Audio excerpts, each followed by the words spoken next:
আজকে আমরা দেখব কিছু ওয়ার্ড, যে ওয়ার্ডগুলোর উচ্চারণ তাদের প্রথম লেটার বা মাঝের কোনো একটা লেটারকে উচ্চারণ না করে অর্থাৎ সাইলেন্ট রেখে তাদের উচ্চারণ হয়। যে একটা খুব কমন যে ওয়ার্ড যেটা আমরা ব্যবহার করে থাকি সেটা হচ্ছে নো, KNOW। লেখার সময় স্পেলিংটা লিখি KNOW নো, কিন্তু উচ্চারণের সময় করি কি নো।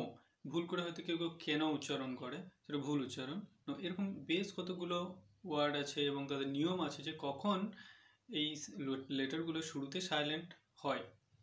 আজকে সেই লেটারগুলো সম্পর্কে মানে সেই ওয়ার্ডগুলো সম্পর্কে, সাইলেন্ট লেটার বিশিষ্ট যে ওয়ার্ড সেইগুলো সম্পর্কে আমরা আজকে দেখব এই পুরো ক্লাসটায়। কোনো একটা ওয়ার্ডের যদি এম এর পর বি থাকে তাহলে তার উচ্চারণ হয় না। যেমন LIMB, লিম উচ্চারণ হয়। LIMB আছে, লিম উচ্চারণটা LIM অবধি থেকে থেমে যায়, তারপর আর বিটা উচ্চারণ হয় না, বিটা সেখানে সাইলেন্ট থাকে উচ্চারণটা। এরকম আরও অনেক কতগুলো ওয়ার্ড আছে যেটা তোমরা পাশে দেখতে পাবে আর উচ্চারণগুলোর সঙ্গে দেখে নিতে পারবে। এখানে নিচের যে শব্দগুলো THUMB থাম, থাম মানে হচ্ছে বুড়ো আঙুল, TUMB টুম, যেমন মিশরের টুম আছে বা পিরামিডের টুম মানে হচ্ছে গম্বুজ, BOMB বম, বম মানে হচ্ছে বোমা। আবার দেখব যে কখনো কখনো যদি ওয়ার্ডের একদম লাস্টের টি এর আগে বি থাকে সেক্ষেত্রেও বিটা সাইলেন্ট থাকে। যেমন DOUBT, ডাউট উচ্চারণটা DOUBT, তাহলে বিটা সাইলেন্ট হয়ে যায়, তারপর DOUT উচ্চারণটা হয়, শুধু ডাউট উচ্চারণ হয়। বাকি আরও এক্সাম্পল যেগুলো সেগুলো দেখো এবার।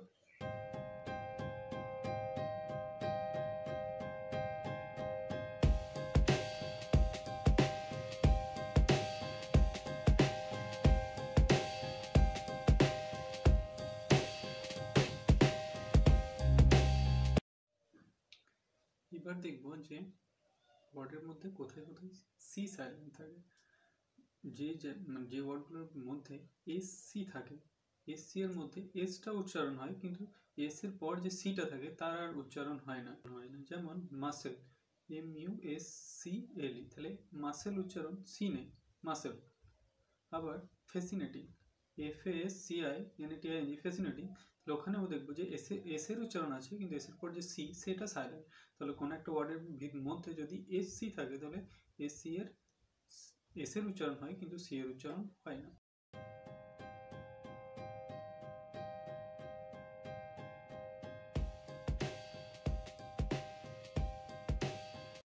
আবার দেখবো ওয়ার্ডের মধ্যে যদি কিউ বা কে এর আগে সি থাকে, কিউ বা কে এই দুটোর আগে যদি যে সিটা থাকবে সেই সিটাও সাইলেন্ট হয়, তার কোনো উচ্চারণ হয় না। যেমন আমরা মাঝে মাঝে বলি অ্যাকোয়ারমেন্ট, অ্যাকোয়ার, তাহলে এখানে ACQUIRE অ্যাকোয়ার, এখানে যে কিউ এর আগে যে সি সেই সিটা উচ্চারণ হয়, AQUIRE অ্যাকোয়ারের উচ্চারণটা শুধুমাত্র হয়।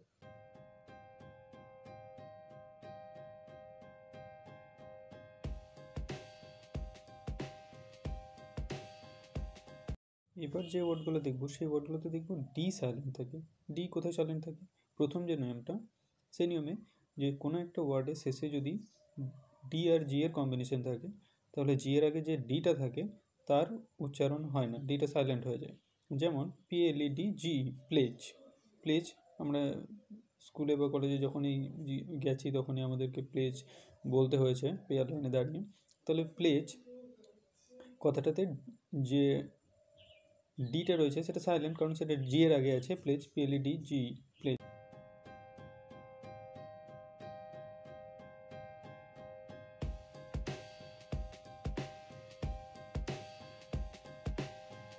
আর এমনও কতগুলো ওয়ার্ড রয়েছে যেগুলোতে ডি সাইলেন্ট কিন্তু এদের কোনো নিজস্ব কোনো নিয়ম নেই, জাস্ট সাধারণ শব্দ, যেগুলো যে সমস্ত শব্দগুলোতে ডিটাকে আমরা সাইলেন্ট দেখব। যেমন হ্যান্ডকারচিফ, ওয়েনাসডে, স্যান্ডউইচ, এরকম কতগুলো ওয়ার্ড দেখবো যেগুলো যদি ডিটা সাইলেন্ট আছে, ডিটা আছে অথচ সেটার উচ্চারণ হয় না স্পেলিং করার সময়। এবার দেখব ই কোথায় কোথায় সাইলেন্ট থাকে। যে কোনো শব্দের শেষে, যে কোনো ওয়ার্ডের লাস্টে যদি ই থাকে তাহলে সেই ইটার উচ্চারণ হয় না। যেমন আমি গেভ বলতে পারি, গিভ বা গেভ, তাহলে সেক্ষেত্রে লাস্টে যে ই তার উচ্চারণ হয় না। আবার ড্রাইভের DRIV, সেক্ষেত্রে লাস্টে যে ড্রাইভ ভি এ যে উচ্চারণটা থেমে যায়, তারপর ইটা উচ্চারণ হয় না। গ্যাজেল, একরকমের হরিণ এটা, তো গ্যাজেলের উচ্চারণে লাস্টে যে ইটা থাকে তার উচ্চারণ হয় না। উচ্চারণগুলো পাশে দেখতে পাবে দেখো। এখন দেখো জি কোথায় সাইলেন্ট থাকে। যদি কোনো একটা ওয়ার্ডের জি আছে তারপর এন আছে, অর্থাৎ এন এর আগে যে জিটা থাকে সেই জিটা সাইলেন্ট হয়। যেমন সবথেকে কমন যে ওয়ার্ডটা আমরা দেখেছি FOREIGN, ফরেন, উচ্চারণটা FOREIGN।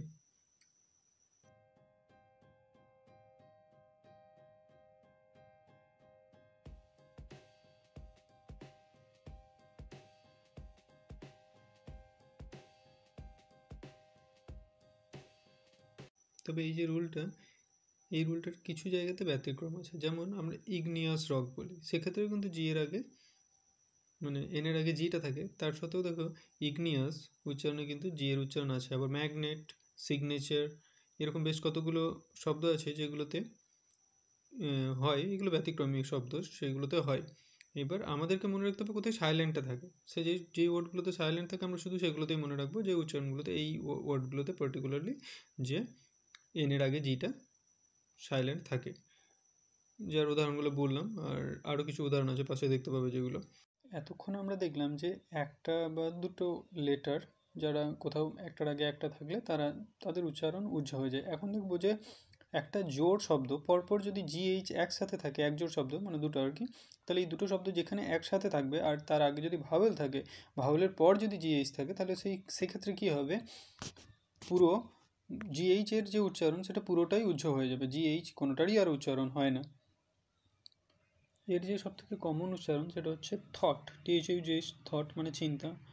তা আবার ড্রট হয় মানে খরা, তাহলে থট THO, ইউ আছে, ইউটা যেহেতু ভাওয়েল তারপরে যেহেতু GH আছে GHT, তাহলে ওইখানকার GHটা সাইলেন্ট হয়ে যাবে, তাহলে উচ্চারণটা হবে THOUT, লাস্টেরটা থট, তাহলে মাঝখানে GHটা সাইলেন্ট থেকে যায় থট। সেরকম ড্রটেরও তাই, সেক্ষেত্রেও সেমই হয় উচ্চারণটা, ড্রট স্পেলিংটা DROUGHT, ইউ এর পর GH আসছে সেই জন্য শুধু লাস্টের টিটা আর সামনেরটার উচ্চারণ হবে জিএসটা মাঝখান থেকে গ্যাপ মানে সাইলেন্ট থেকে যাবে, এরকমভাবে উচ্চারণ হবে। আবার দেখবো যে কিছু কিছু ক্ষেত্রে আছে যেখানে জিএইচটা ফয়ের উচ্চারণ করে, যেমন TOUGH, টাফ, এরকম। আরও আছে বেশ কিছু এক্সাম্পল, এগুলো আমি পাশে দিয়ে দিচ্ছি যে এই এক্সাম্পলগুলো হয় যেখানে জিএইচটার উচ্চারণটা ফয়ের মতো হয়। অর্থাৎ গ্রুপ অফ লেটার কখনো মানে এই যে দুটো লেটার কখনো সাইলেন্ট হয়ে যায়, আবার কখনো এই দুটো মিলের উচ্চারণটা যেটা হয় সেটা ফয়ের মতো হয়, ফয় হসন্ত। দেখি তাহলে পাশে দেখতে হবে এর উচ্চারণগুলো কেমন হয়।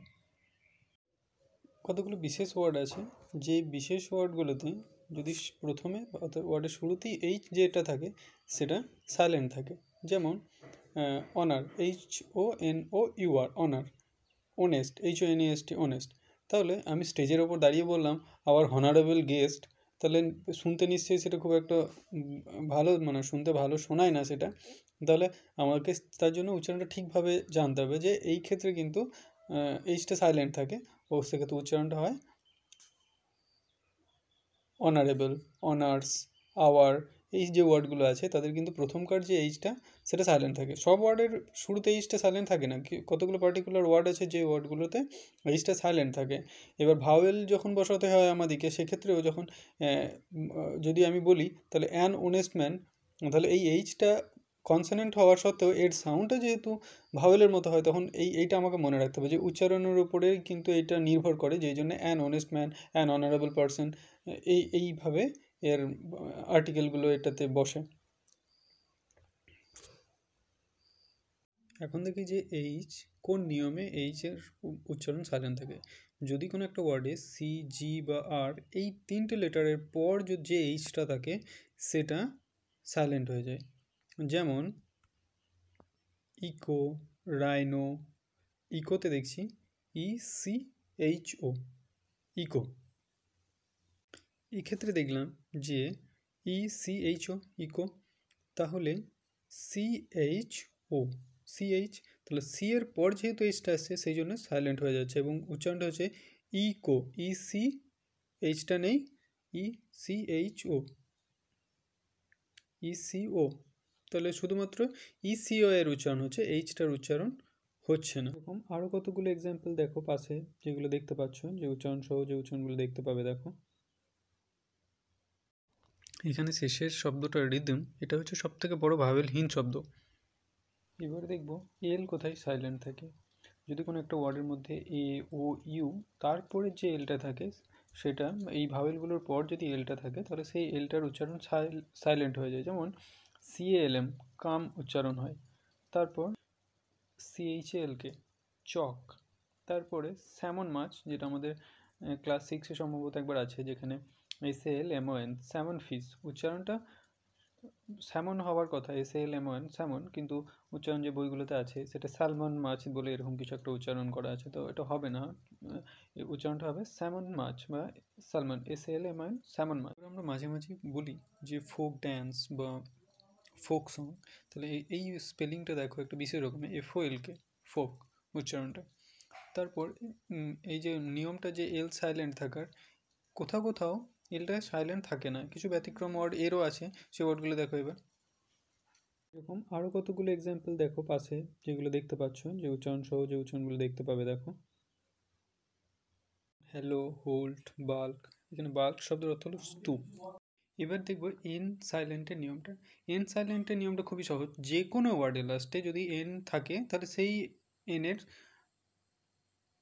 উচ্চারণ হয় না। যেমন HYMN কথাটা হাইম হয় উচ্চারণ। তারপর COLUMN কলম উচ্চারণ হয়, এনটা হয় না। এন যে লাস্টে থাকলে এন সাইলেন্ট অবশ্যই থাকবে। আবার যদি আর থাকে কোনো ওয়ার্ডের শেষে আর থাকে, সেটাও সেম নিয়ম, যে লাস্টে একদম ওয়ার্ডের লাস্টে যে আরটা থাকে সেই আরটার উচ্চারণ হয় না। যেমন এক্সাম্পল দেখো, যদি আমরা বলি অ্যান্সার, তাহলে অ্যান্সার উচ্চারণটা যখন আমরা স্পিডের মাথায় বলি তখন আমাদেরকে আর এটা খেয়ালই রাখতে হয় না যে আমাদের আরটা সাইলেন্ট থেকে যায়।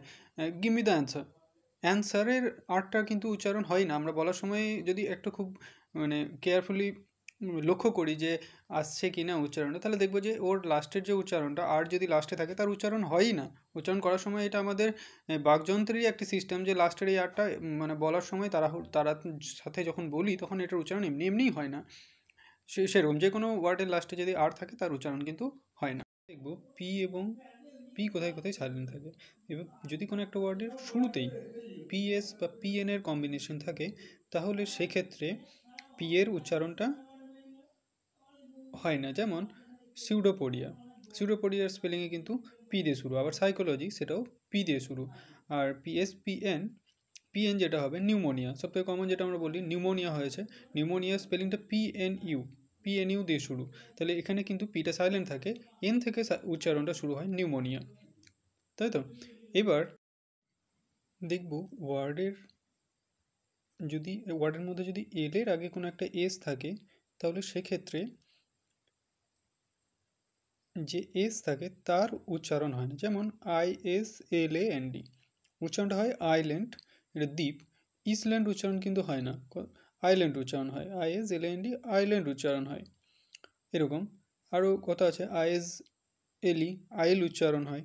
দেখবো কতগুলো ওয়ার্ড যেগুলো আমাদেরকে মনেই রাখতে হবে, যেগুলোতে মধ্যেখানে টি আছে কিন্তু টিটা সাইলেন্ট থাকে। এরকম টি সাইলেন্ট বিশিষ্ট কতগুলো ওয়ার্ড আছে যেগুলো আমাদেরকে মনে রাখতে হবে। যেমন LISTEN লিসেন হয়, OFTEN ওফেন উচ্চারণ হয়। তাহলে এই উচ্চারণগুলো আমাদেরকে মনেই রাখতে হবে শুধুমাত্র।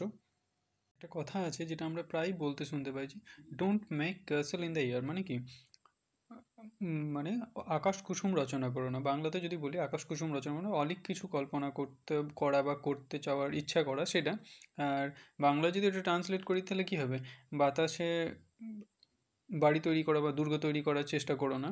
আসলে তা হয় না, যে এগুলো এক এক রকমের প্রভাব, তো এই জন্য এর মানেটা এরকমই দাঁড়ায় যে আকাশ কুসুম রচনা করো না, তার মানে অলিক কল্পনা করো না।